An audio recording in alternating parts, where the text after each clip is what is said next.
Hello, and welcome to episode 8 of the Nerds at Large Gaming Podcast. Oh, good, you remembered. I am one of your hosts, Darby Hallman. I'm the other host, Jeff Mayo. I probably need a better way to say that, but I'm going to keep it going. We're consistent right now. We'll figure it out. Jeff, how has your week been? Busy. Work. Yeah. I worked about every day. Cooking chicken still? They've not put me on chicken. Hey. Because they got enough people that do just chicken. So have you been doing like cashier Yeah. stuff? So what's worse, dealing with people or cooking chicken? Honestly, can't say. Part of me wishes I was doing the other one when I'm doing one of them. The grass is always greener. Yeah. Yeah. So, yeah. Well, I'm always happy at my job scooping up dog poop and cleaning up stuff. I'm more happy doing that than I would be if I had to deal with people. So, yeah. People suck. People suck. Except the people listening to this. You're awesome. No, yeah. All three of you are great. Hi, Mom. Well, Jeff, have you played anything that's worth talking about this week? I've played Horizon, but I think I've talked that to death. Honestly, thinking about it, I don't even know if I played anything since last time. Because when I haven't been working, I've just been wanting to lay around and sleep. Makes sense. I finally started watching some Rick and Morty. I know. I watched another episode. Whoa. But I watched it. I need to figure out where do you go to stream Rick and Morty? Because I just watched it through. So you know what? This is not the. This is not the time. No. And I may not have legal answers. Okay. But there is a game coming, Jeff, that I'm very excited about, and that is Injustice 2. 2 days away. 2 days, Jeff. We've been talking about this for 8 episodes, so 2 months. Well, more than that because the test episodes. Yeah. It's been a long time coming, and where's your hype level, Jeff? 17. I won't say out of what. You have to figure that out yourselves. We might not have, unfortunately, too much to talk to you about next episode about Injustice because I don't know if we'll have time. Yeah. I said it comes out in 2 days. I probably won't get it till the next day. So on Wednesday, the day after it comes out, and then I'm gonna be out of town. Going to some concerts most of that week. Yeah. After that, so. But we will try to get get word to you at some point about our impressions on this because I feel like this is a game we've been building to for a long time. Yeah. And I'm stoked. I mean, there's not really much to say. We've kind of talked Injustice to death. But we're also gonna try to maybe do some Let's Play videos in Injustice. We're gonna see how that goes. We've never done it before. So yeah, we'll give it a try. And we'll see if we upload it. Oh yeah, and for people who want to get into the story spoiler-free, watch out. There's spoilers out there. Yeah, apparently Jeff just said before we recorded this that all of the cutscenes are now up on YouTube. But so if you just want to watch those, okay, go ahead. Yeah, but beware some idiot, mean person on the internet who will shout out some spoiler. Mm-hmm. Superman dies or something. This is Injustice. Who knows? He's probably going to die and come back 3 times. I mean, it's just, And since it is Injustice, instead of people being sad when he died, people will rejoice. It'll be alternate reality Superman will kill current reality Superman, and he'll come back and kill other, and then... Darby, this isn't the New 52. Yeah. Crazy comic book stuff. Anything can happen. Yep. But I don't think I have really all that much to say about it. So how about we get into the news, Jeff? News jingle. Jingle, jingle, jingle, jingle. I forgot what it was for a second. You put a 4th jingle in there. We're getting crazy. I can't remember how I did it. So I was like, All right, Jeff, what we got? Okay, first thing. We have some rumors/leaks. Okay, first we'll go with the rumor. There are rumors that the next Far Cry game will be a spaghetti western set in Montana. Get hyped. The reason for the speculation is based on a number of sources. This comes from Paul Tassi from Forbes.com. My brain's mush, I'm sorry. It's fine, Jeff. We're all mush. Yeah. Blah, blah, blah. This comes from Production company that filmed the live-action trailer for Far Cry Primal is filming another trailer in Montana, and Montana residents have been interviewed by Ubisoft about an upcoming game. Kotaku's Jason Schreier, the man with all the secret sources, has said he too has heard that the game is set in Montana, but has pointed out that everyone is assuming it's going to be a Western based on that location, though there's no actual evidence exists to prove that's the case. Fans are pretty convinced it's a Western regardless, however, mostly due to the fact that once upon a time, Ubisoft sent out a survey about future Far Cry locations/settings, and a Western was an option. Answers on these surveys have indeed been turned into actual games in the past, like with Assassin's Creed Unity and Far Cry Primal, though it's far from a sure thing. They also, I think in the Forbes article, they also suggested that this could be, and I've heard this other places, they suggested it could be a modern setting in Montana, like, so it might not be a spaghetti western type thing, and it might be actually about drug trading, which is like common in the mountains apparently. I don't know much about Montana drug trading, but that's also another possibility. But going on, if this is a spaghetti western, which again was one of the poll topics, I remember when they posted that poll, and I thought it was so funny. There was also another one, was like Vietnam War but with vampires. I'm in. Yeah. And then they had like a space one, which is boring. Yeah. They had a bunch of like everything ranged from like very realistic, like grounded stuff to just completely off the wall, like craziness. Why not both? Why not? Well, Far Cry usually does both, which is interesting. But if it's a spaghetti western, there's an obvious problem. Red Dead Redemption 2. Yes. If there's a Far Cry game coming out and it's any bit like a Western style and it's coming out anywhere near Red Dead Redemption 2, I think it'll get buried. And even though it's different, I mean, I think Far Cry usually goes for more of the wacky, crazy, over-the-top stuff, whereas Rockstar is going to usually go more grounded. I still think that people are going to make comparisons. Whether they should or not, they're going to. So I worry about that if that is the case. I can't remember. There were rumors about when the Far Cry was supposed to come out, or when the next one's supposed to. People were thinking this fall. Okay. People were thinking this year. But then I've also seen some rumors for September, like as early as September. Okay. Like they'll announce it and release it really like back to back. Mm-hmm. And I think getting it, if they're able to do that, getting ahead of Red Dead would probably be smart. Yeah. Well, he was thinking Red Dead. We don't know when it's coming out. The last thing we heard is this year, but they said fall, but yeah, that was last year. So yeah, we have.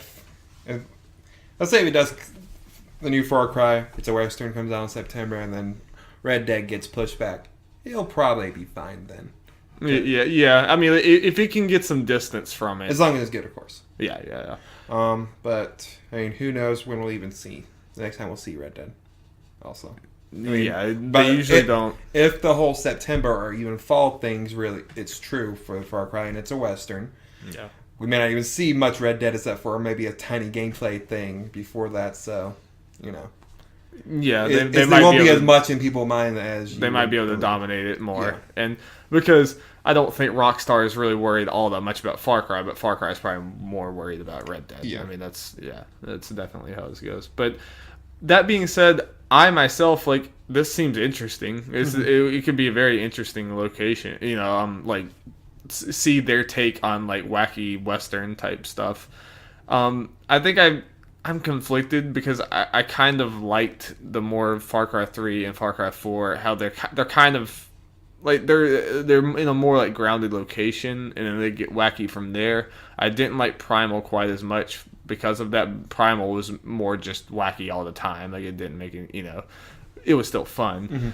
But especially since this is going to be a mainline. This seems like it's going to be a mainline Far Cry game, like Far Cry 5 and stuff. It seems like there might be more effort. I would hope there's more like kind of like this is a more of a cohesive game. Primal kind of felt like a DLC that got too big and became a game. So I'll be interested to see this. Also, the Montana like drug thing is a completely different type of thing, but that's also would be interesting. So, Yeah. At least it looks like either way they're mixing it up. yeah. Gonna make things interesting, and yeah. And as a Far Cry fan, I am definitely Well, excited. if this is true, I assume we'll at least know about it by this time next month. Yeah, Because I in mean, about exactly a month, E3 will be over. yep. I could definitely see this. Either like probably Ubisoft's either the opening with it or ending with it probably. And what if they open with it? The next thing could be the closing, and vice versa. So, ready to move on, Darby? Yes. Next news story. That's an awesome segue. Thank you. I tried. Okay, this comes from Sumit Sarkar from Polygon. I'm sorry, I'm bad. This. Yeah, I don't know. Okay, the next Assassin's Creed title will be a prequel called Assassin's Creed Origins, set in ancient Egypt, according to a leaked image of the game corroborated by Eurogamer as well as other media reports. Then a since deleted Reddit account posted an image in the Assassin's Creed subreddit of an image with the caption, "You first look at Assassin's Creed Origins." I just interjecting very quick. Go for it. Profoundly boring name. Yeah. Such a boring name. I agree. But anyway, yeah. Well, Okay. And Polygon says it appears to be a photo of a computer monitor running a development build of a game in which a character is standing on a wooden sailboat. On bow and arrow as well as a shield, are slung across the individual's back. The main objective is telling the players to assassinate the crocodile, so One Piece crossover. While the currently active goal is to follow Shadia to Knut's villa. Crocodiles have played a prominent role in Egyptian life. The Nile crocodile was a dangerous predator, and the Egyptians immortalized it in their mythology with Sebek, a protected but aggressive god associated with military might and fertility. Yeah. So, I mean, I guess in the grand scheme of things, not a whole lot of new information here because we already knew they were going to Egypt. I don't know if they ever actually said that or if it was just so heavily leaked to where everyone knew. Like everyone knew. The name is, I guess, is something new. And God, it's such a boring name. It's a safe name. It's just a very, very safe name. But I am I think neither of us are Assassin's Creed guys, just flat out. But I am interested in the fact that they finally took a year off and to focus on this game because they've been annual since freaking I don't know 2008 or something. Like they've had annual games for a very, very long time. So it's kind of like if this one is just another Assassin's Creed game that people are starting to get tired of, then I think this franchise might be in trouble. Yeah. You know what I mean? I think they need to show us something different. Like whether it's a different type of fighting style or they need to take RPG elements Zelda type stuff. You know, they need to learn from other games because the formula's kind of getting tiresome. Yeah, I agree. And they took the time off, so yeah. Hopefully they do that. And like we said earlier, this could be a good 1-2 punch for Ubisoft, their conference, if all this stuff is true and it's coming this year and stuff. Yeah. It'd be a good thing for their conference and sales for this year. I think those two definitely are probably the opening and closer. Yeah. Unless Mario Rabbids is in there somewhere. True. I feel like that'll be during Nintendo's thing. It could be at both. It could be. It could be. Hey, I want to be against it. Yeah. As long, get more of a look and hopefully it's good. Yeah. Hopefully. Hopefully. But what I want more than anything at Ubisoft. I knew you were going to say that. I think it would be smart of them to not say a word about South Park just after, because unless they know what's coming soon, you shut up. Because people are already mad enough about how, because that game was supposed to be out last month and it was it was originally supposed to come in December. Yeah, but then they seemed sure about April, and then it's nope, it's indefinitely. I would say don't. Not indefinitely. This is fiscal year. Yeah, but don't say a word until. I would say don't say a word until you know. So if they say something now, and especially if they say a release date at E3, they better hit it. They really need to hit that. Yep. Yeah. So Ubisoft could have a cool show though, just between those games and then other things that we're not aware of. I mean, going off the show thing, good E3, depending, like we were talking about the Mario Rabbids game, may not be shown there, but they are working on it, and it looks cool. Yeah. They could, really stand out this E3. I think so. Yeah. Mm-hmm. Okay, and we're on to the next story. This comes from Luke Riley from IGN. Square Enix has declared its decision to withdraw from Danish developer IO Interactive, which, if people do not know, this is the Hitman and Kane & Lynch developer. Yeah. So, and Square Enix said in a statement, to maximize players' satisfaction as well as market potential going forward, we are focusing our resources and energies on key franchises and studios. As a result, the company has regrettably decided to withdraw from the business of IO Interactive, a wholly owned subsidiary of a Danish corporation, as of March 31st, 2017. IO Interactive found itself in the Square Enix stable back in 2009 when the Japanese publisher acquired IO's parent company, Eidos Interactive.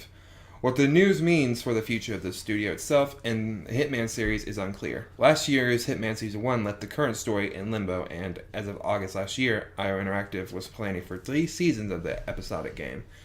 IO Interactive has been focused entirely on the Hitman series since 2013, when the studio laid off half of its staff and canceled all non-Hitman projects and initiatives. So, yeah. It's sad. It's sad news, especially since, from all accounts, it seemed like the last Hitman game was good, just no one bought it.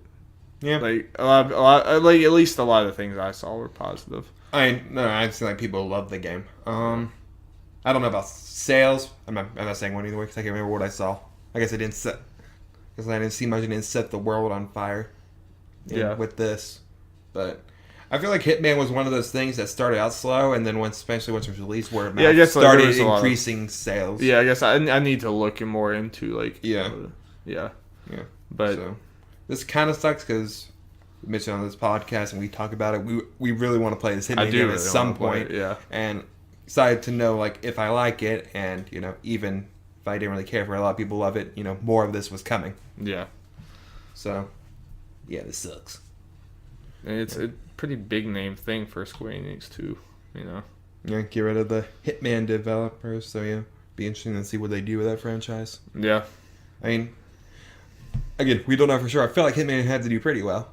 Yeah, at least there was everything I heard was positive about it. Like everyone's critical reception. It was just, and the whole episodic thing. Yeah, seemed to have worked in his favor. Yeah, at least more than more than we've seen in other episodic things. It seemed like more of a success story. But, So sad. Don't have much to say because we haven't actually played Hitman. But. Yep. Okay. On to the next story. This comes from Jonathan Dornbush from IGN. Greybox, publisher of Tequila Works' upcoming Rhyme, has announced some changes to its game's price on the Nintendo Switch, after it was initially revealed the game would cost more on Nintendo's new console than on other platforms. In a new blog post, Greybox revealed that the digital version of Rhyme on Switch will now cost $29.99 US, as opposed to the originally revealed $39.99 price point. That puts the digital version of Rhyme on Switch in line with the physical and digital editions prices on PS4, Xbox One, and PC. The physical version of Rhyme on Switch, however, will remain at $39.99, which Greybox explains is due to the additional development, manufacturing, and publishing costs involved with that port. And so the publisher cannot lower the price without selling at a loss. To offset that higher price, Switch physical copies of Rhyme will also come with a download code for composer David Garcia's Rhyme soundtrack, which will otherwise be sold separately for $10. The download will be available via Bandcamp in one of the multiple high-quality formats. And the publisher explained, at Greybox, we are determined to provide a fair deal for everyone around. And so we discussed how we could do that without simply selling at a loss, all while also being fair to our retail partners. So, yeah. So it's still gonna. It's another one of those where it's gonna cost more on the Switch, right? For physical versions.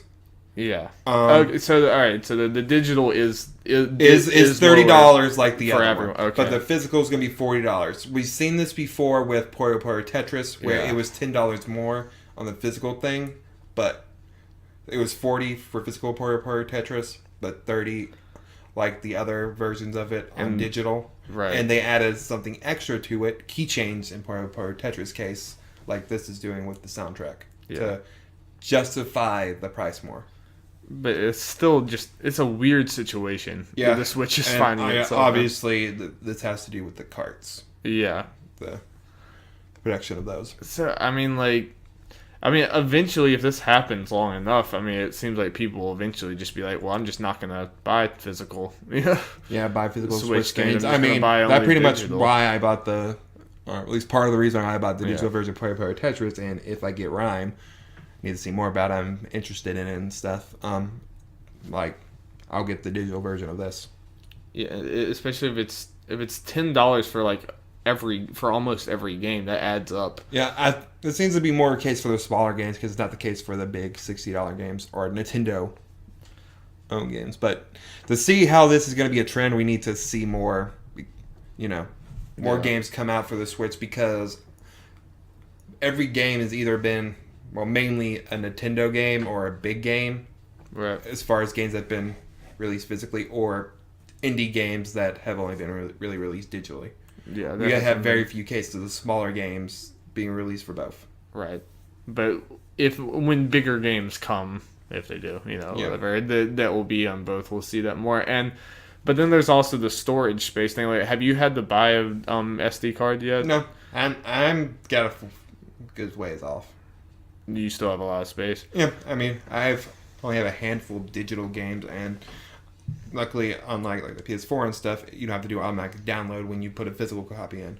Yeah, but it's like saved to the physical copy, right? Isn't it? The save data is saved to the Switch. But the game data, the game data. Still, yeah. That's the problem. Like, you're kind of incentivized to get it digitally, but then it also doesn't really have much space. So it's kind of you want to get physical so that you don't have to do that, but at the same time, you don't want to spend $10 more for everything. So it's, I don't know, maybe the cartridge or the whatever are they called, cartridges for the Switch, or the cartridge based thing, I don't know if it was a good idea. It's starting to seem like it might not have been. Yeah. Oh. I don't know, maybe, I don't know how this stuff works. I don't know how hard it'd be putting a disc in there. Yeah, I don't know if there's any better alternative, but this type of thing hasn't happened for 3DS, has it? Not really, because it's not really been that much. There are probably some cases I'm thinking of, but there's probably not. I can't really think of any overlap like this, with Rhyme or Puyo Puyo Tetris. There've been some games that are on both, but the 3DS version usually been a greatly dumbed down one. If comparing it. But there's no there hasn't been a case with a 3DS a download is cheaper or anything than Not that I know of. I think there might be some cases, but not necessarily. I don't think for this reason. And the Ryan guys are taking some heat for this because they kind of, if I'm right, said earlier that they had to keep the price parity, which we knew that to be false because of Puyo Puyo Tetris. But yeah, they're coming out. Obviously, there is no price parity, which I'm glad Nintendo didn't do that. Didn't force them to charge. Keep physical and digital the same price. Yeah. It's just, it's a strange situation. You going forward, I'm guessing you'll take the digital one. If it's cheaper, that's what you'll do. With Amazon Prime and Best Buy, I guess it's only technically $3 more or something. Yeah. But, well, I might do it for Rhyme if it's only a couple bucks more physical edition. Puyo Puyo Tetris, I just settle on digital because since that's a multiplayer game, it's good just to have it on there. And that takes up very little space, maybe a gig. Yeah. But just when you get to bigger things, I don't know how much Mario is probably going to be a much bigger file and stuff like that. Yeah, that'll be the same on both. I'm getting that physical. Yeah, yeah. You want to have Mario anyway. It's a special thing. Yeah. I don't know. It's just an interesting problem. I haven't. You don't really think about, Or like it seemed like whenever we started moving towards digital things, I kind of expected. I think everyone a little bit expected digital to eventually end up cheaper because like you don't have to go through retailers and stuff, but they just never did. Like I think they probably could, but it's just everyone's so used to paying 60 that you just kept it the same. And I'm sure game developers are kind of happy with that because then they get, or should, I'm guessing, get more, maybe. Yeah, you would think. Yeah, I mean, for digital. But then, again, you also gotta still technically split it between the store you put on like PlayStation Store. But I guess there's no like shipping and. But then it's straight to Sony, so someone's making more money, whether it's Sony or the game developer or something, because you're not going through a GameStop or going through a Best Buy and stuff like that. So I mean, it seems like obviously I don't know all this stuff in and out like that, but it really seems like with digital sales. Digital sales should be cheaper in the fact that it costs less to get it to you. Like there's no middleman, you're just getting it straight from there. So it should be cheaper, but it's probably, I mean, like, I don't know, GameStop. I mean, like as of right now, places like these physical retailers, they still have enough of a big enough chunk of the market to where like Sony and Microsoft doesn't want to completely kill physical games because and I think that GameStop and people like that have probably negotiated the price to be the same, because if Sony and Microsoft and Nintendo wanted to, they could completely destroy physical games. Yeah. They could probably make the digital so much cheaper that you would never ever ever do it. And I think that's the future we're heading to eventually. Yeah. Eventually, there's not going to be any physical games because they're just on their way out. Weird time. Well, it's kind of good for me, I guess. Not necessarily about this, but people who didn't know, Rhyme comes out in less than 2 weeks on PS4, Xbox One, and Windows PC. The Switch version is to be determined release date. So kind of good news is, as far as it costing more, you at least get to see reviews and impressions and know if it's good and bad, and they can still get it day one on Switch. Yeah, that's what I'll be looking at. So interesting. Yeah, kind of like we went into a different conversation that didn't even involve Rhyme. That was my plan when picking this story. Yeah, it's interesting. But I'm interested in Rhyme, so yeah, we'll talk about that at some point. Okay, ready for the next story, Darby? I am ready, Jeff. Okay, this comes from Seth G. Macy from IGN. Devolver Digital and Slow Clap's upcoming real-time combat game Absolver comes to PS4 and PC August 29th. We're continuing our streak. Can we officially determine that August is now a bad time to release your game again? Well, in September. Yeah. Because, originally started this podcast, it was like maybe 1 or 2 games there, but now we've been saying something's coming out this month every week. Oh, that's a good time. That's a good time. Now it's like, nope. Well, there are no good times. Yeah, but let's say at this point, June or July maybe. Video games are just too big now. Yeah. We gotta shut it all down. Yep. Okay, the release date news was accompanied by a new combat trailer giving a deep dive into Absolver's combat system. There are 3 different combat styles to choose from at the beginning of the game, each with their own special strength and abilities. Cult Method, Unforsaken, and Windfall.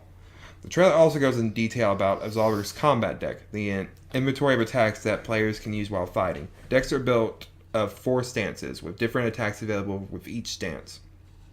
New moves can be learned in combat or by finding a mentor to spar and learn from. Absolver is the first game from developer Slowclap, an indie developer made up of developers who previously worked at Ubisoft Paris on games like Ghost Recon and Watch Dogs. Yeah, if you haven't seen anything from this game, I highly recommend.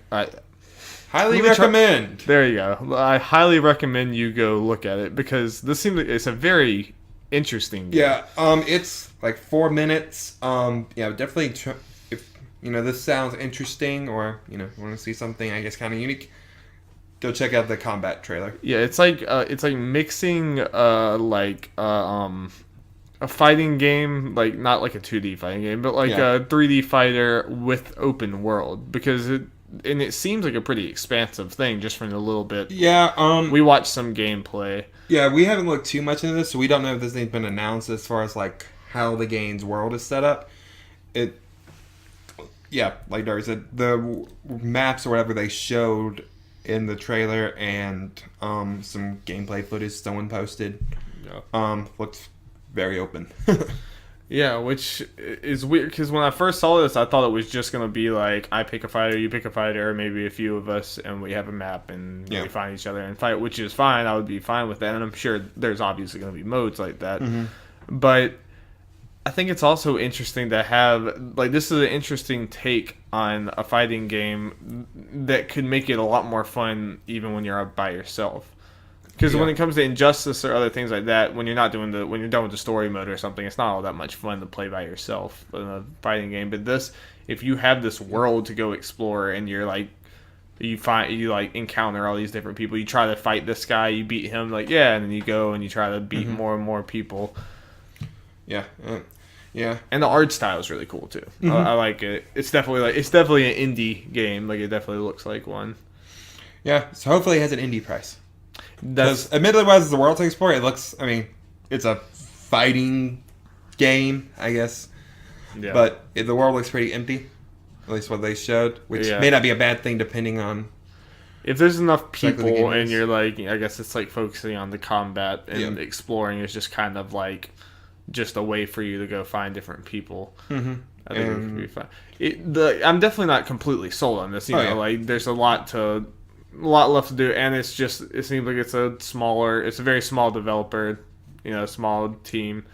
So there's definitely probably a limit to how crazy this can be, like scope wise. But the idea is really cool. Yeah, and so people know, I think I saw this being confirmed as like a player versus everyone mode where there are a bunch of, online modes. Player versus everyone where I have a bunch of people on the map, you fight each other. I don't know what exactly the terms of that are, like modes within that. Yeah. And there's also a player versus player mode where it's one-on-one. Yeah. So, normal 3D fighting game. Yeah. And the system looks like it has some depth to it.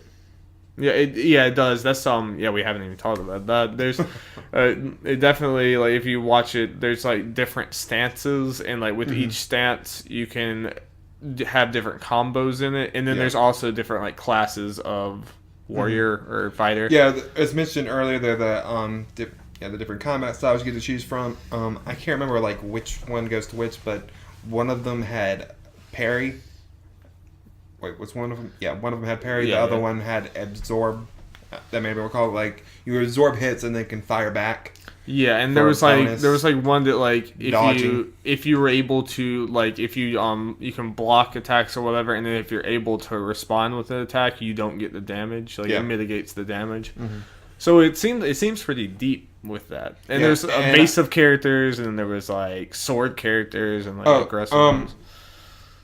I think when we were watching the longer playthrough thing we were casting around, I think they said for the swords, it's not like a character who does that. You can find the items somewhere, and they're a time-based thing. Okay, okay. I think. Okay. Again, we're not experts on this game or what they announced. And I think a lot of people aren't. Like, it seems like have you heard much about this? Like many people talking about this game? No, I heard vague things, but like. Last thing I remember thinking was at PSX, it being announced and everything, and looking at it, I just saw it when looking for the news, like, oh yeah, I remember this game. I'll look at this stuff, like, ooh, this looks pretty cool. Yeah. Oh. So, yeah. For the sword things, it looks like it's time-based, and you can knock it out of people's hands and then take it for yourself and stuff. Yeah. So that could be fun. And, yeah, again, I'm interested to see how they set up the moves, like, player versus everyone can, I saw somewhere you can make your own teams. And fight against each other, so hopefully there is like some kind of team-based system to where you're not knocking all your teammates out, or able to control that better. Yeah, and like I hope it'll be like there'll be some easy way to do like multiplayer with people, like with your friends, like you could all get on and maybe go out into the world and like fight this other team or something. I hope it's not just fighting strangers, Yeah, I feel like that's the minimum they should have. I mean, I think so too, but it's hard to know exactly what they're focusing on. Yeah, and especially if there's not much we know about this game, or at least that we've seen. So yeah, let us see more. So but that comes out August 29th. Yep, that's definitely be one to look into. Might be E3 stuff. I'm just interested to see if this is all there is to the game. It could still be good if it's priced according to whatever. That's my thing. But if there's this even was more, like a then, big $60 game from a big developer, I'd be a little more because of the most show. But since it's an indie developer, that probably should mean a smaller price, especially since what I've seen there, it's digital only. Yeah. So normally, of course, that means is, cheaper. So if it's that and has a little more to what we've seen, could be really fun. Yeah. I'm definitely interested. Yeah, definitely seems like something our group of friends could get into. No. I don't know if I'll be good at it. Well, that's a whole different thing. Completely different thing. I'd even say I'd be good at it. Say I could have fun with it. Yes. Okay. I'm okay at For Honor. It does give me For Honor vibes. It definitely does. Yeah. When I first saw the stance, it was like For Honor. Then it was like, oh, that's based on combat. It's okay.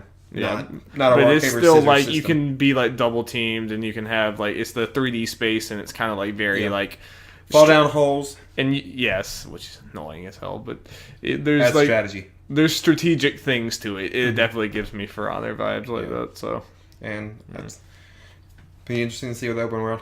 When you saw someone walking around, you can see people fighting in the background. It's like, I guess you feel, should I join them?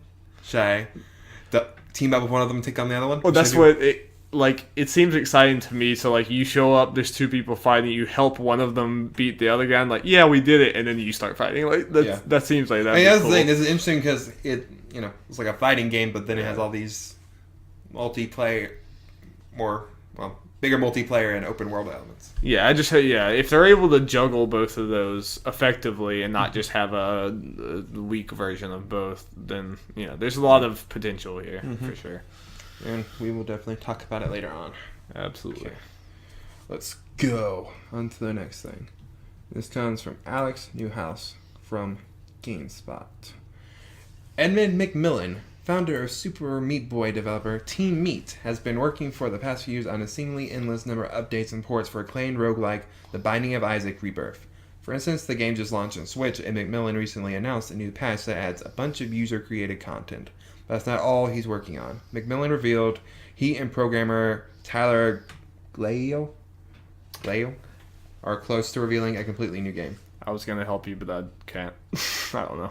I wonder if there's a missing thing. It would be like, oh wait, never mind. Moving on. People have weird names, Jeff. Yeah. People just writing on the Binding of Isaac's blog, McMillan teased the new project, saying that he and Glaio have been working on it for quite a while. Not many of you know this, but Tyler and I have been in crunch mode for the past 3 months trying to finish this secret project, he wrote. We are coming close to announcing it and its release date, so keep an eye out for it. Although McMillan and Glaio previously announced that they're working on Ouroboros, and McMillan is also developing The Legend of Bumbo. What is with these names? The secret project is most likely something different. In the post, McMillan gave a short description of the game saying, "It's hard, it's weird, it's personal, it has amazing controls, it's a totally new unannounced IP, and it's easily one of the largest games I have ever made level-wise." And Binding of Isaac Afterbirth Plus is out on literally everything that came out after 2010. Like everything. Even Vita. Yes. Yeah. Well, I was going to say, it's hard, it's weird, it's personal, and has amazing controls could also be used to describe both Super Meat Boy and Binding of Isaac. Yeah. But have you played either of those? I didn't know if you had. I've played some, but watched more with friends. I don't really think. I may have tried giving the control and played one level of Super Meat Boy. Alright, well, Super Meat Boy is freaking, I know. Smash your head into a wall hard. It's fun, but good lord, it's hard. Side note: did Alex and Olivia ever finish that? They were in the last few levels, I think, and I think they got so mad that they stopped. And I think it was one of those. I think they always said they were going to go back to, but didn't. And now they've probably forgotten how to play, because you have to be in a rhythm. Mm-hmm. You have to die over and over and over and over again. And I'm nowhere even close to being good enough at platformers to do that. Binding of Isaac is a little bit easier because it's just different. I can do the shoot 'em. I can do the shoot 'em up thing better, or whatever you call that. I can do the 2D shooting thing better than I can platforming.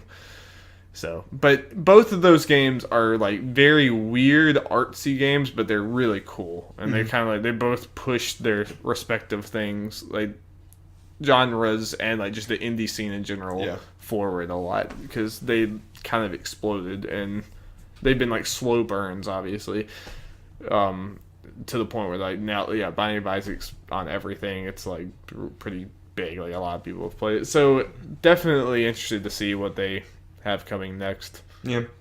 Yeah, obviously, these games are popular. I think Binding of Isaac is selling decently well on the Switch. And it's a good one for the Switch. Yeah. That's a good handheld. Yeah, I think that's part of it is, I think it got a little extra content. And, it's one of those games like, it'd be great to have this on the Switch. Yeah. I mean, it's one of those, like, both of those games are kind of like, they're going to be for some people and not be for other people. Yeah. And I think that'll probably be the same with their next game. But since they're, well, no, it's a good for all me games, but their art styles and their design and everything, they have lasting value. Yeah. They're not going to still, they don't age. Yeah, they're not going to age out of, like, you're not going to look at it and say, like, oh, this looks bad now, like, whatever. I mean, in 10 years, we'll say, yeah, these games look great. Yeah, it's one of those. Yeah. So, like, I know, and now that they probably have more money to go into this next one and a lot more job security and a lot more, like, everything else. So, if they ever had a chance to like one up this, now they probably do. And I guess more general free marketing because now they're known as the developers for the Super Meat Boy and Binding of Isaac. IGN will post about everything for it. And well, people are talking about this, and they really haven't even said anything about this. Oh game. Yeah, they mentioned they have. Yeah, we're sitting here excited about a game that pretty much we don't know anything about. Yeah. So yeah, they have a platform now to get heard of. I guess it could be a little before E3 announcement saying, "Hey, trailer for the game. Bam, here are the platforms. Bam, here's the release date," because they said they have a release date, and I'm assuming it's this year.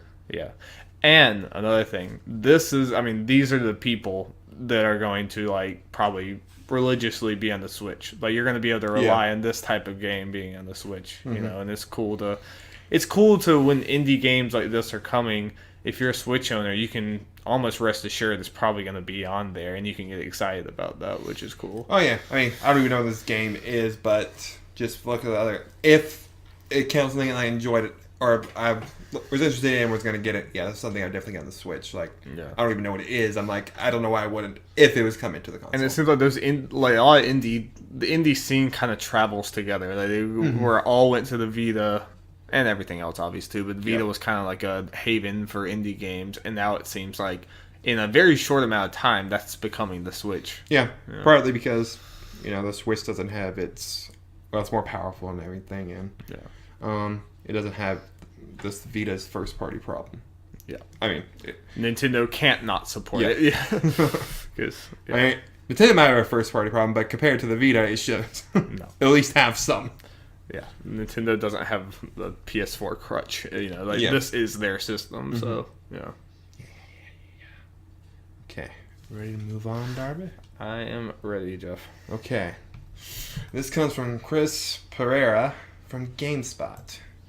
You can set aside any hopes of seeing the next main entry in the Halo series at E3 next month. Developer 343 Industries. Developer 343 Industries says Halo 6 won't be at the show. Responding to a comment on Reddit, Halo community manager Brian Gerard shared the news, stating, "We'll have a little something at E3, but it's not related to the next major entry in the franchise," referencing the inevitable Halo 6. That may not come as a big surprise to you. Microsoft has already said there won't be a new Halo first-person shooter released in 2017, or a new Gears of War for that matter. Well, no doubt. In other words, any announcement at E3 would have to be for a game coming no sooner than 2018. That's not inconceivable by any means, but Microsoft may be inclined to spend more of its team showcasing Project Scorpio and the games you'll be able to play on it and Xbox One this year. So, I really, besides, since Halo 6, I don't know if I'd, expected or didn't expect it. It was kind of just I could see it going either way with them showing that. But I honestly, besides Scorpio, which is obviously going to be a big part of their conference and a big deal, I don't know what they're showing. Crackdown 3. Or is it 2? Yeah, it's 3, right? I believe it's 3. Yeah. That's how little I know about Microsoft overall. Yeah, we're not. We try to be as well rounded as we can here, but we're definitely lacking. We're poor and we can only afford so much. And yeah, it's correct, actually. Okay. Yes. But yeah. Well then. Well, I mean, do you have any idea like for things that because Sony have a decent idea. Like, there's gonna be surprises. Well, obviously, but surprises like Sucker Puncher's game. Yeah. And I mean, there's all just talk about Bloodborne 2. Yeah. And all the games they've already announced and haven't talked about for a while. Like, we haven't seen God of War in a year. Yeah, and Spider-Man. Yeah, and Spider-Man. Like, so. Yeah. There's Sony, I'm not worried about. There's at least like a handful of possibilities. I don't know what will be in it, what won't. But I know that they easily have enough to fill up their conference. Yeah. Whether it tops the last couple of years is a whole different debate. Yeah, but like recently, Microsoft has been like canceling some projects, like Scalebound. Scalebound, and like stuff like that. And if there's no Halo, I mean, and like a lot of their bigger things, like I don't really know what's coming up for them. Yeah, and here's the thing we've talked about this before. Microsoft is doing a whole bunch of, I guess, non-game related things to make the Xbox more appealing. Yeah, but they're continuing with the no games thing, and I just think I personally think it's dangerous to reveal a bunch of stuff and have a bunch of stuff about the Scorpio without also having a reason to buy the Scorpio. Yeah, because yes, it'll be more powerful, but there's so many people on the PS4 will they move it just because of that.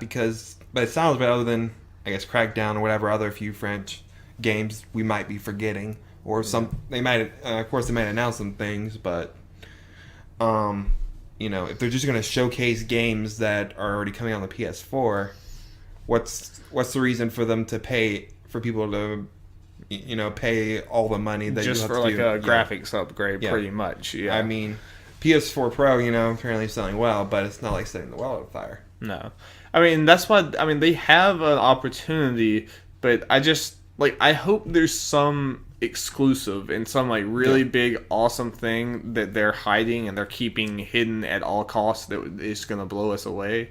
Because if it's just the Scorpio and how powerful it is, no matter how powerful it is, if I don't have a game that proves that that's worth it to me, that's using that power, if it's just the power alone, like I don't think I'm alone in saying that won't be enough for me, and I think their conference would kind of be weak, And I'm also not saying that like this started with Halo 6. I don't really necessarily think that showing Halo 6 would be the right thing either. I mean, I think but it's just the case. It's something, and it just adds on to it. It would be something easy to just go to or whatever. But I think Halo's another thing that needs to change if it's going to keep being relevant going on, because it's still popular, obviously, but it's on the decline. But at least I guess, the gaming circle, I feel like once Halo 5 came out, you heard stuff up to a bit after it came out, it just kind of died. It died fast. Yeah.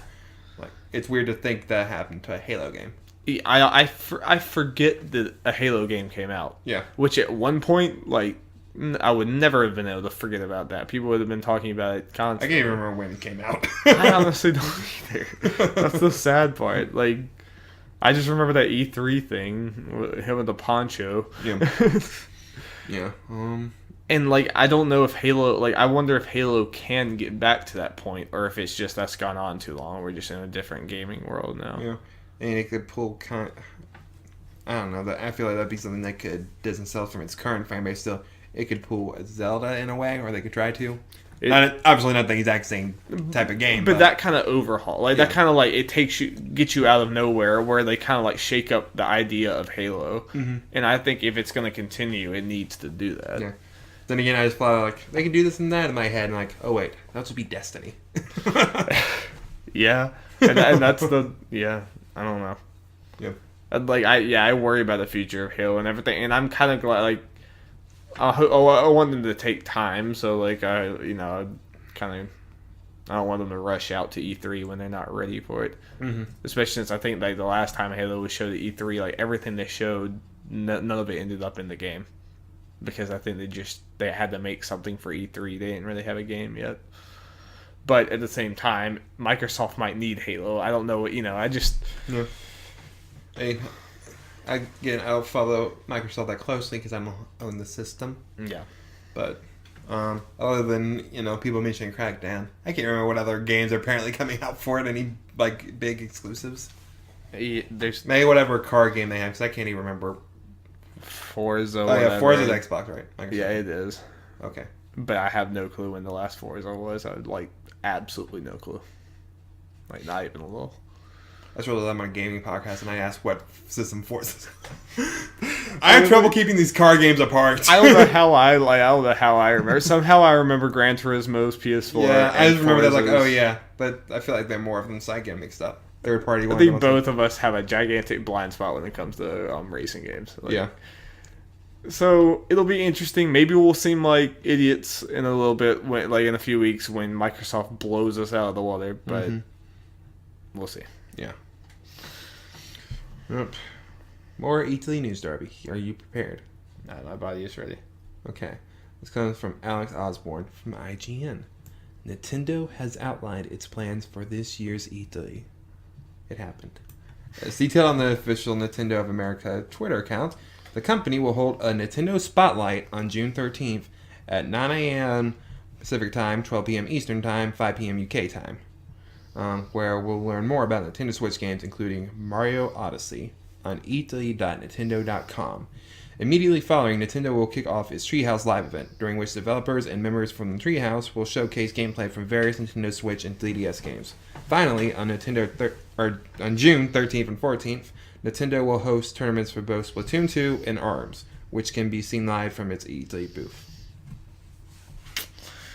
So, yeah, probably what we expected. Yeah, I mean, they're not calling it like a direct thing, but... They never do, but it is. Yeah. Which is weird, but... And I'm pretty sure it's... Let me just check real quick. I'm pretty sure that's the Tuesday of... Yeah, it's Tuesday. Yeah, same time I believe it's always been their thing. They posted it online. Yeah, Tuesday at noon Eastern time. Yeah. Good that they said, "Hey Mario," advertising that it's going to be in it. We knew that was obvious, but and there's been reports that Mario will be playable, which is also obvious. I mean, it was clear that was going to happen. Yeah, and it's interesting when they talked about the Spotlight in particular. Looking at the statement, they only mentioned Switch games. They don't. Oh, they do. Or they only yeah. Yeah. They could have the games. They'll show them at the Treehouse, but I hope it's. I really hope it's predominantly Switch. I hope this last Direct was kind of let's get all these 3DS news and games out of the way so that E3 can be Switch. Yeah, Switch. Or they could do like they did last year with that. What's it called? That Oasis game. You know what I'm talking about, right? It's like Forever Oasis. I don't know. It's a 3DS game that's coming out in a couple months. We talked about it before in here. I'm forgetting the exact name of it. And they announced it on the Treehouse last year. Okay. Hey, we're showing a new game and blah. So they could do that with whatever 3DS new game announcements they had. Because I'm pretty sure Reggie already said they're showing off some new 3DS games. I mean, I'm sure they'll show some. Yeah. I just hope that we don't leave E3 being 3DS being the predominant thing they showed, or even remotely the predominant. I want it to be Switch in the forefront, 3DS an afterthought. Yeah. Also, I guess important to note, they said in a press release thing, well, on the graphic they said Switch games coming out in 2017, but in a bigger press release thing, they said it's going to focus on 2017 games. Yeah, because makes sense. People are freaking out saying, they have no games past 2018, we're not going to see anything past this year, we already know everything, no mega bombs. Yeah. Well, I hope, and I really hope there is, some mega bomb that we don't know about. You know, obviously Mario, but really, do we know of many other, big Nintendo games in the works for the Switch besides Mario right now? Well, there are very few games at that level. I guess nothing compared to Zelda or Mario. Have we actually heard any actual things about Metroid, or is that just people wanting it? That's people wanting it. Okay. We know nothing. We just know the studio, Retro, the people who usually work on that stuff, like Donkey Kong and stuff. Yeah.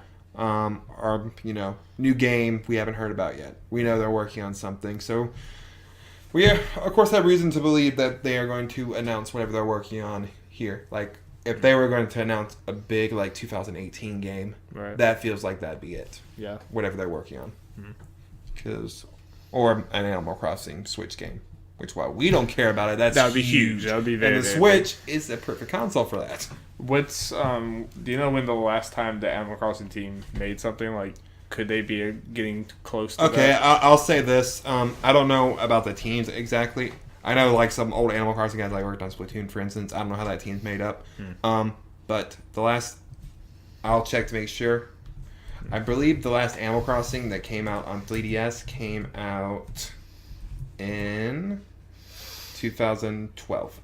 Oh, wow. Yeah. So that's the last main... there was the Happy Home designer, but that's the last main... That doesn't count. I know that doesn't The last count. main line we have Wow. Crossing New Leaf in 2012. Okay. So, obviously, it's time. That's almost so far away, though, that I worried that they were working on something else that wasn't Switch. And, Yeah. eventually, before. But, maybe they got moved over to it. But Animal Crossing just makes so much sense to get put on the Switch. Oh, yeah. And, again, New Leaf had great legs. It exploded, yeah. I'm pretty sure it's still selling pretty well. I remember no one would stop talking about it for a while, Yeah. and it's just it's never been my thing. I recognize that they're awesome games for other people, but yeah, New Leaf was huge. Yeah, it'd be one of those announcements when it happens. I didn't know it was that long ago. I really hope that this doesn't end up being a 3DS game because they started working on it so long ago that they, you know what I mean? Yeah. I would hope that they would see that they needed to switch over. Mm-hmm. I think, yeah, I hear what you're saying. I think they do. I feel like that stupid Mario Party ripoff Animal Crossing thing was when we need to put an Animal Crossing game on the Wii U here. They were working on an Animal Crossing for the Wii U, and then they were like, okay, Wii U's failing. Let's move it to the Switch. Yeah. I mean, there's probably a handful of games that... Yeah, and that would make more sense. That's easier to transfer over to the Switch if it was being made for the Wii U. Mm-hmm. But the thing if it was any normal company, I would say yeah, it's obvious they're gonna do this, but I can't predict Nintendo. Yeah, they could say this is a 2DS exclusive. I mean, I don't, I can't keep up with them. They pull wild cards all over the place. I'm hoping since they focus on 2017, it will mean. They talk about Xenoblade. It means it'll be 2017 for sure. I want that game. That would be cool to come out in the fall. I mean, it would be bad for Mario. Or even sooner if it does come out or whatever. But people... Do they think it's that, it could be before the fall?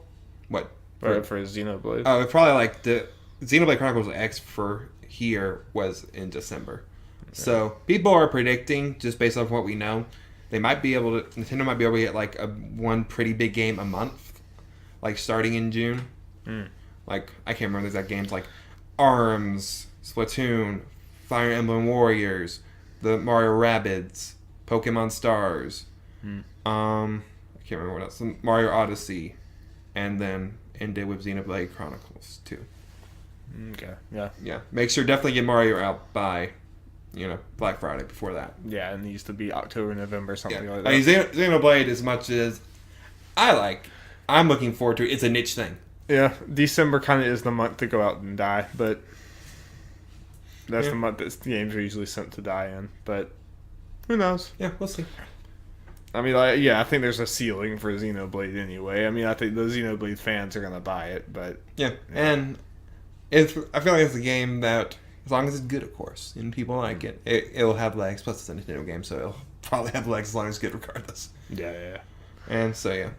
Nintendo does things right. They got their year set up pretty good. Yeah. It's beyond that we need to worry about.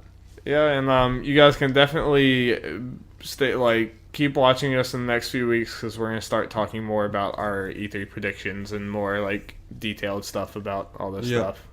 And more our general plans for E3.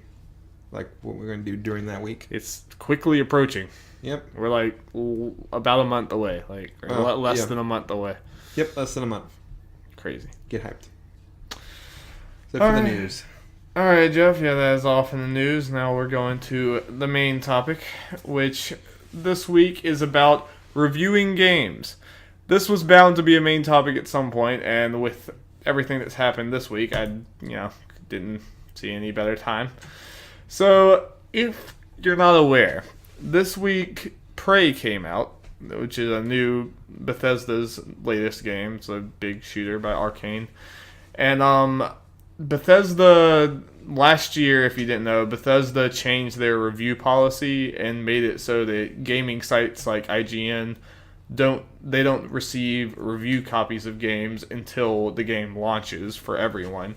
So this basically means that the reviewers have to kind of rush to get their reviews out before other sites do, And so IGN's review for Prey, originally, Dan Stapleton was the reviewer, and in his original review for PC, he gave it a 4 out of 10. And this was because of a game-breaking bug that actually kept him from finishing the game. He said he lost his saves many, many times. Besides the bug, his review for Prey was overall good. Like, it sounded like a normal review, but he said he couldn't recommend it because he literally couldn't even finish the game because of technical problems. After that, it was a day or two after that, or the next day, there was a patch, and he updated the review to 8 out of 10 after he was actually able to finish it. So that's basically what happened. There was in between that time, there was a lot of controversy, and everyone was like, "Oh my god, it's a 4 out of 10," because it's also important to note that it seems like his issues weren't that common. Like, other sites and other people didn't really have the same issues. It was mostly him. Though he did say that he even contacted them, they gave him a save or whatever, and even that save didn't work. It sounded like it was a whole process, but it sounds like he was kind of alone there. So basically, I think this kind of highlights, and this is a lot of people have kind of used this, and they've started talking about reviews in general, and they're if they're useful for us anymore or if they're problematic. And part of this, I have questions about this. Do you think, Jeff? Yes. Do you think it's a reviewer's responsibility to give a review based on his or her experience only, what they know, or do you think that they should be taking into consideration what their readers might be experiencing? So his technical bug, if it's just his thing, should it reflect his review to the point it does? Yes, as long as he states the reason.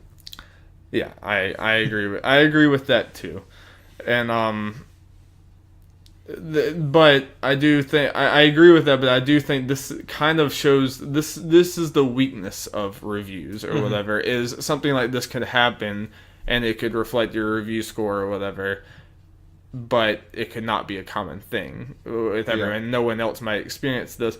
But this is kind of, I've always been one, there's always the argument about review scores, the actual number score. I think in a perfect world, it's it would probably be better if we all read it and we all got the substance for every single review or whatever, and we didn't have the scores and everything. But I've never thought they were that bad of a thing. I thought they were okay to have quick judgments or conversations. You can have conversations about it, and you can get a decent feel for how good a game is based on the number. This is one of those where I think the number kind of gets problematic, because what does this 4 out of 10 mean? I mean, I kind of agree that he should have a 4 out of 10 or something that bad. 4 out of 10 is bad. Yeah. That's around really, really horrendous games. But he literally wasn't even able to finish the game. But this is one of those, and the 4 out of 10 is controversial. But I think if you just took the number completely out and you read his experience, I think it wouldn't be controversial at all.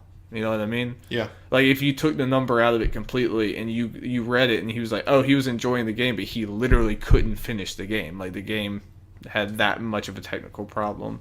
I think that's there. So what do you think about the actual numbers? when it comes to review scores. Because there's some people that think we should do away with them.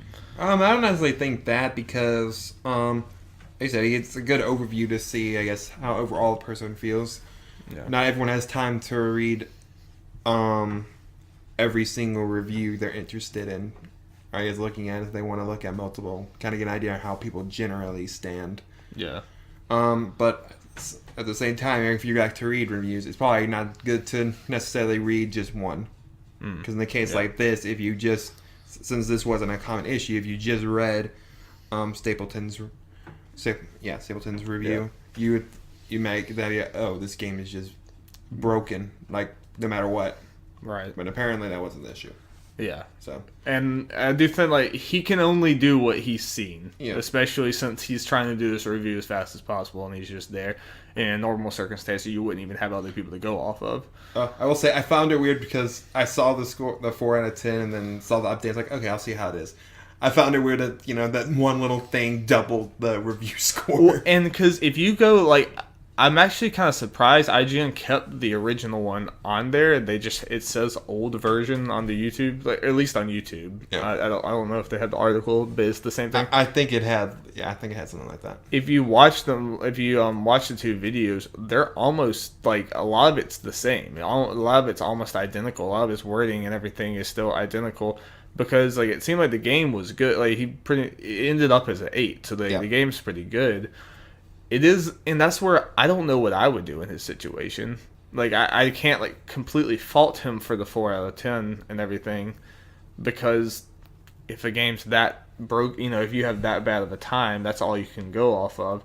But also at the same time, at the end of the day, the 4 out of 10 for most people is not really reflective of what the game is going to be. Mm-hmm. So that it's an interesting issue. And also, I think it's interesting to note, at least me personally, I mean, you can like talk about what you think about this, because there's different opinions. I think that this, even more so I think more than this shows a problem with like reviewing in general and scores, I think this shows the problem of Bethesda's policy. Because if this type of thing happened like a month before launch, they would have gotten this figured out. Yeah. They would have sent him another copy, or they would have like talked to each other, like him in the studio, and they would have gotten him like a good copy of the game, and his 8 out of 10 would have been his final review, and we probably wouldn't even know that this happened. But because he's having to do this right here at the very end, and he has like IGN probably breathing down his neck, like we have to get this review out, we have to get it out. That's why you get this. You get this 4 out of 10 thing, and then you have to scramble to fix it. But I think that if Bethesda's policy was like everyone else's, I think this never happens. Mm-hmm. Some people might know about it because, I guess, all is hypothetical as far as like what you just said. So. It totally is. Yeah, but I hear what you're saying. Yeah, there are. Yeah, Bethesda's policy is a weird thing. Like, I don't. I mean, like from like I get it. I get it from a business standpoint because, like, I mean, it's one of those like review scores can affect a lot of things, and sometimes they don't want a review outlet to like kind of like tear their game down before someone gets a chance to see it. Mm-hmm. I'm one of those, like, I kind of value those, especially since I don't have money. I don't have enough money to just buy everything blindly. Yeah, it's kind of like just like the base level kind of anti-consumer. It is. I mean, simply. But same time, you can argue if you're interested in this game and you're worried so much about reviews, wait. You don't have to get a day one. And that's the thing. Like, and we have trouble waiting and stuff. Like, I don't like. Basically, when they announced this policy, I wasn't like obviously I'm like making my opinions very out and open right now. Like, I wasn't happy with them, but I also don't think it's something that I'm not really faulting them. They're a business, and I'm not freaking out about it because I can wait a week. Yeah, I can wait a week and see their reviews. I can wait more than a week if it takes them that much time or whatever.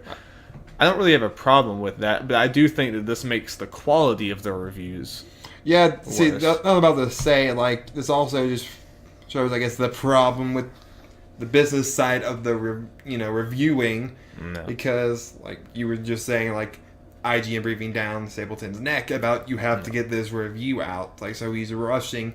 If people weren't so worried about, I mean, Yeah. I understand it, worried about getting it out first and just reviewing the game, you know.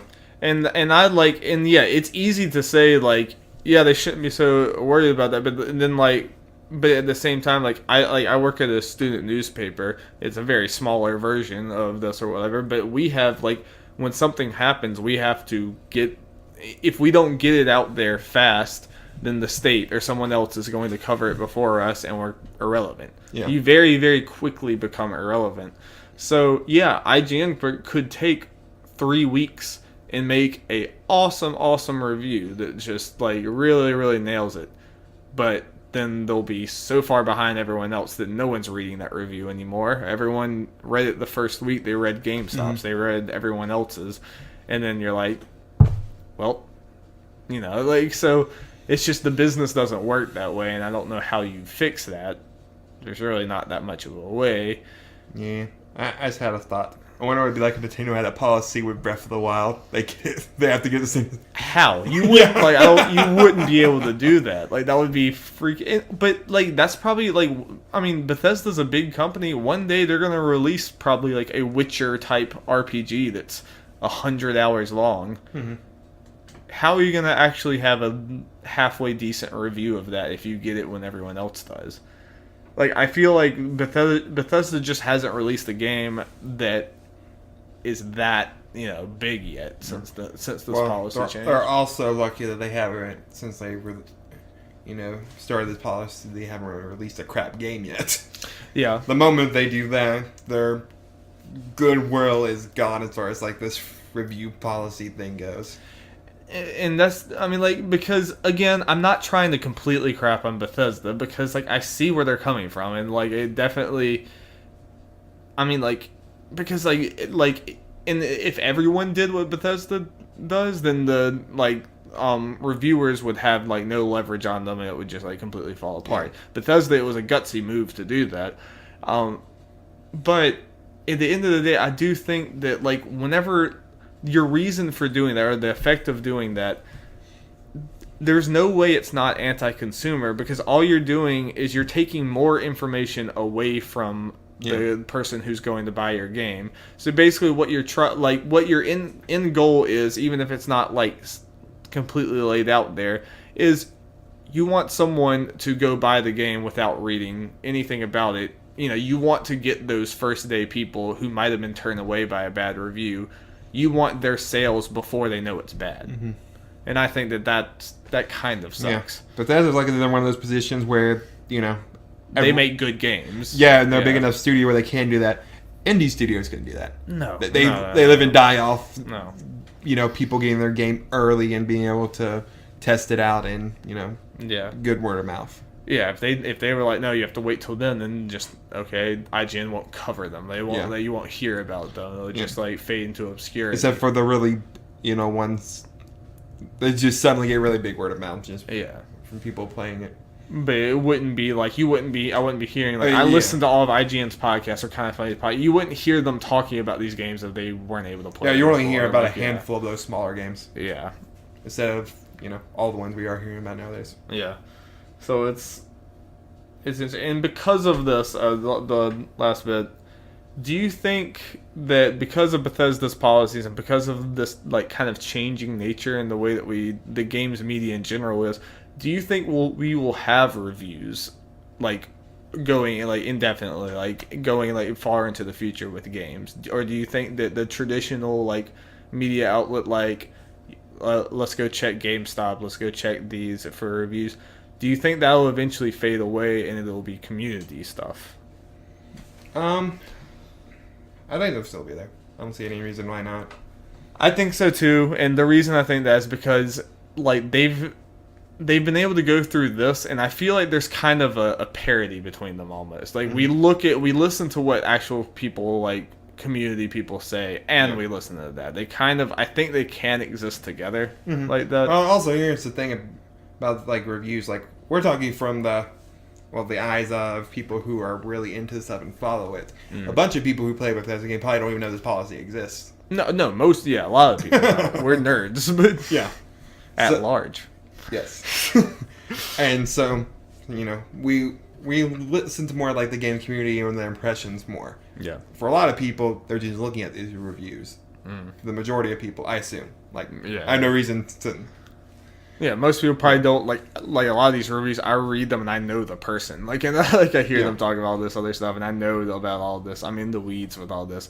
Most people are like, "Oh, is this game good?" And they look up. When the next Elder Scrolls or next Fallout comes out, a lot of people who are going to be buying those games will just be looking like IGN reviews to see kind of how it is, not following all the little stuff.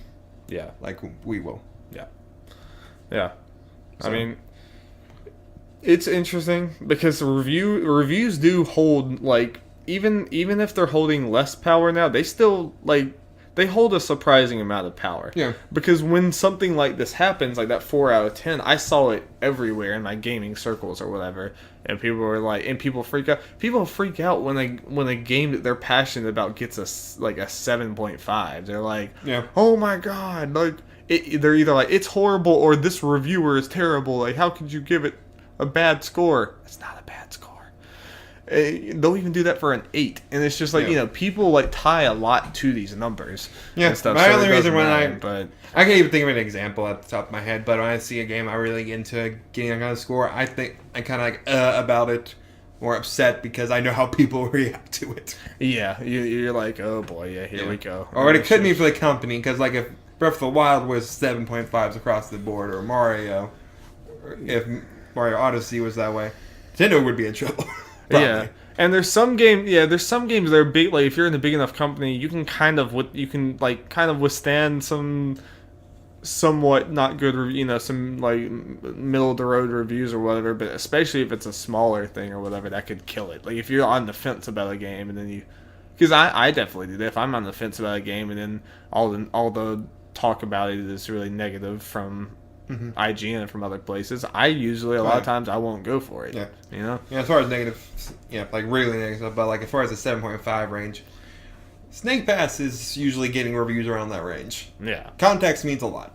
It really does, and that's why we still need to read it. And I'm guilty of sometimes not reading it too. I read the ones that I care about and I'm paying attention about, but I don't.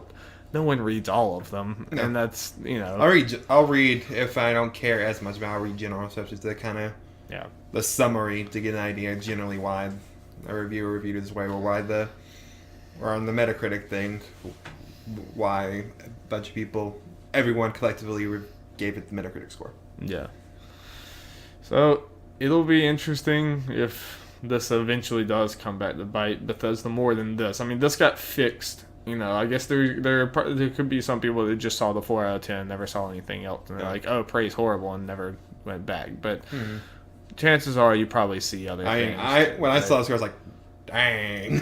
I mean, I didn't expect that. Well, that was my first response because I had not seen really any impressions about the actual full game of Prey because no one had it. And that was the very first thing I saw. I'm in the Facebook group for Podcast Beyond, and someone was like, "Oh boy," and posted just the picture of the 4 out of 10. And until I read more, I was like, oh god, Prey must be horrible. Prey must be worse than I could ever imagine. And then you read into it and you figure it out. I don't think that was the first for you, so I think I saw some other ones, and most of them were about what the Metacritic or the general reception is, around an 8, which is fine with me. Yeah. Well, I either thought that Prey is really horrible, or Dan Stapleton just has a very, very unique view on it. That was my first two. Again, don't look at one review necessarily. Even if you really trust the person, look at least a couple other ones to see, because sometimes the game can just rub someone the wrong way. And and because at the end of the day, all of these things are they're all it's his opinion or whatever. And most of these reviewers, they've been doing it long enough, and they're even if a game doesn't vibe with them well, they can tell when it's a well-made game. So they'll usually review it accordingly. You don't have many people at these professional outlets that are going to give a well-made game a 4 out of 10 just because they don't it's not their thing or something. If they do that, they may not have a job for long. Exactly. I mean, like, that's, and this was like, I don't envy Stapleton at all. That sounds like a really rough situation because, like, he's talked about it and he, like, it wasn't from lack of trying. Like, he, like, played through corrupted save, went back, played again, corrupted save, talked to the developers. They gave him a save, like, at the end of the part of the game, got corrupted again. And, like, all of this is, like, after the game came out, everyone's putting their reviews. That sounds terrible. I know this was on the PC version. I'm wondering if this was ever a problem in the console versions. Because I'm not really looking into this stuff like what I normally would, because I don't want to get spoiled. Well, I think, not that I've heard, because the console review score, I think, was always the 8 out of, like, when it came up, it was 8 out of 10. Like, that was for... I think, if I remember right, the PC one's like, we have not looked at the console ones yet, and they said, but we will see if... Because he said that if they had the same problems, it would reflect that, but if it didn't, we will have its own score. I don't think they have a score in mind at the moment. No, they didn't, but... They're like, we can give this... We'll make it easy, give them all the same score. But it is crazy. I don't think I've ever seen a game get... I don't really know if I've seen a game like get a score and then get it like changed like that. I mean, I've seen like review in progress sometimes, but not like from a full game. And I've definitely never seen. A little different, but I think IGN did the same thing with Splatoon, like before and after the content came out. Okay. Yeah. I mean, it's sometimes with that when it keeps coming out, but I've definitely never seen a game go from 4 to 8. Oh yeah, double the score. Yeah, because it's such a short time. I mean, I doubt that was a very fun few days at IGN. I mean, I'm sure that was lots of frantic stuff. People were looking at it like editors or something, and they're like, "Whoa." Yeah, but I mean, like this really has caused a bunch of controversy. I even saw like Jason Schreier was saying like, it was like, I like IGN, but it was like, but this shows exactly why review scores are useless garbage or whatever. And he was talking about that, and I see that viewpoint. I mean, like this definitely showed a flaw in it. Because, like I said, that 4 out of 10, if you took that number away and you just heard Dan's experience, you wouldn't read anything into it, and that kind of thing. You would realize, you would recognize, game seems good. He had a horrible problem. That's bad. Maybe I should go look and see if there's other horrible problems. But the number just makes it harder. Yeah. But this is a very rare circumstance. Most of the time, I think the numbers are okay if you're an intelligent human who won't read it too far into it or freak out at a number that So what do you think, dear listener, about reviews? People have lots of opinions when it comes to this topic. I've seen people eat each other alive about this, so hopefully we won't get eaten alive. Yeah. I mean, we didn't really we took a kind of broad standpoint, but we have Do you have anything else to say? Not really. Right. Well, I think that is it for episode 8 of the Nerds at Large Gaming Podcast. If you have not seen already, we have on our YouTube channel a Guardians of the Galaxy spoiler cast. Me and Jeff sat down, talked about it. It was a lot of fun. Yep. So definitely check that out. Let us know other things that you'd like for us to start doing. We're going to try to do Let's Play for Injustice at some point. We'll try. We'll try, yeah. But if it doesn't turn out good, we'll see. Do more spoiler casts in the future? Wonder Woman comes out in less than 3 weeks. Less than 3? Is that 3 or June 2nd? Oh, God, wow. Yeah. Yeah. All right, well, we're probably going to do one for that, so look out for that. Let's hope it's as positive as Guardians of the Galaxy at June 2nd. I hope so. Definitely not convinced, sold, but I hope so. Please, DC, please. Yeah. But yeah, that's it. You can read my stuff at the Daily Gamecock whenever that starts back. And I have nothing to plug. Nothing. Keep watching Nerds at Large for more Jeff. Yeah. This is the only place I am. Feel special. All right. Well, thank you so much for listening, everyone. Thank you, everybody.